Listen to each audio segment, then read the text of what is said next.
పాచిపంట పేరుని పసిడి పంటగా మార్చి చూపిస్తానని స్త్రీ శిశు సంక్షేమం మరియు గిరిజన సంక్షేమ శాఖ మంత్రి గుమ్మడి సంధ్యారాణి అన్నారు. సాలూరు నియోజకవర్గంలో 100 రోజుల్లో 100 సీసీ రోడ్లు నిర్మించి వాటి ప్రారంభోత్సవ కార్యక్రమంలో మంత్రి సంధ్యారాణి పాల్గొన్నారు. నియోజకవర్గంలో మంత్రికి ప్రజలు ఘన స్వాగతం పలికారు.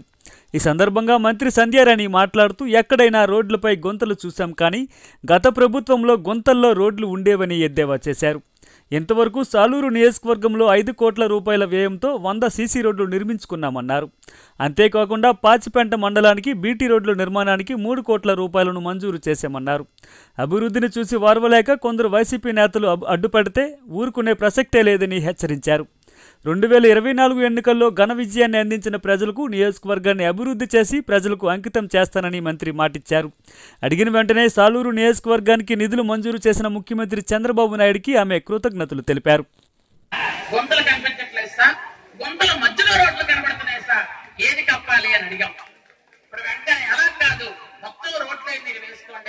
మనకి ఎక్స్ట్రా డబ్బునిచ్చి మనకు రోడ్ల నిర్మాణం చేస్తున్నటువంటి సీఎం గారికి, డిప్యూటీ సీఎం గారికి హృదయపూర్వకంగా మనందరం కృతజ్ఞతలు తెలియజేసుకోవాలి. పెట్టారు, ఐటీడీఏ పెట్టారు. మన గిరిజనులకి 10th క్లాస్ చదివితే పాస్ అయినా అవ్వకపోయినా టీచర్ ఉద్యోగాలు ఇచ్చారు. అది నందమూరి తారక రామారావు గారు.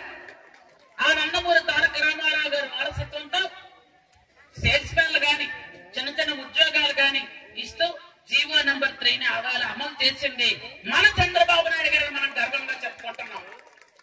మన గవర్నమెంట్ వచ్చి psycho Jaganmohan Reddy GO number 3 ఎత్తేయడం, ఉద్యోగాలు ఎత్తేయడం, ఐటీడీఏలు ఎత్తేయడం, వెస్టర్న్ స్కూల్స్ ఎత్తేయడం, రైతుల లోన్లు తీసేయడం, మీకు చిన్న చిన్న వచ్చిన మేకల లోన్లు, ఆవుల లోన్లు అవి కూడా తీసేశారు. ఈ రోజు మళ్ళీ ఐటీడీఏల మేకలు, ఆవులు అన్ని లోన్లు వస్తాయి. అందరూ పెట్టుకోవాల్సిందిగా నేను కోరుకుంటున్నాను ఖచ్చితంగా. కాబట్టి మీరందరూ కూడా అలాగే చదువుకున్న కుర్రాళ్ళు చాలా మంది ఉన్నారు. స్పెషల్ డిఎస్సీ తీస్తున్నాం, అందరూ ప్రిపేర్ అవ్వండి. అలాగే పోలీస్ ఉద్యోగాలు కూడా తీస్తున్నాం, వాటికి ప్రిపేర్ అవ్వండి. అలాగే కొత్తగా 63 అంగన్వాడీ పోస్టులు మన జిల్లాకు తీస్తున్నాం, వాటికి కూడా మీరందరూ కూడా ప్రిపేర్ అవ్వమని నేను కోరుకుంటున్నాను.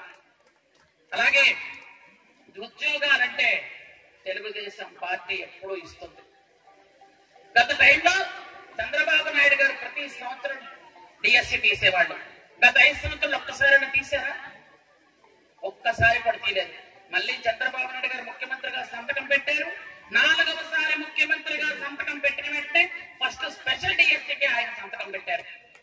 కాబట్టి మనందరూ కూడా ఉద్యోగాలు రావాలి అంటే చంద్రబాబు నాయుడు గారు రావాలి అని అందరూ ఓట్లేసి గెలిపించుకున్న పరిస్థితి మీ అందరికీ తెలుసు.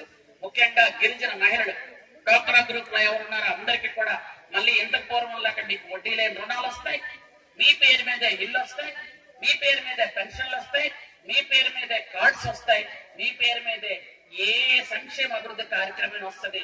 అలాగే ఈరోజు ఉచిత గ్యాస్ కూడా మీ పేరు మీద వస్తుందని నేను హృదయపూర్వకంగా కోరుకుంటున్నాను.